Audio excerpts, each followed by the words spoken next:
ফেসবুকে ইদানিং একটা কথা খুব বেশি দেখতেছি, সেটা হচ্ছে যে যার মা যত বেশি চালাক সেই মেয়ের তত বেশি তালাক, না কি যেন এরকম একটা। তার সাথে আরো একটা কথা দেখতেছি, সেটা হচ্ছে যে মায়েরা কেন তার মেয়ের সংসারে নাক গলাবে। তো এই কথাগুলো আসলে যারা বলতেছে তাদের সাথে আমিও 100% একমত।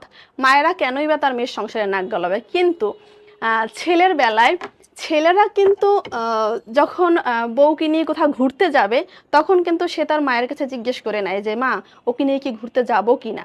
এবং দেখা যায় ছেলের বউয়ের যদি কখনো কিছু প্রয়োজন হয়, তখন কিন্তু মায়ের কাছে জিজ্ঞেস করে যে মা, এটা কি ওকে এনে দেবো কিনা।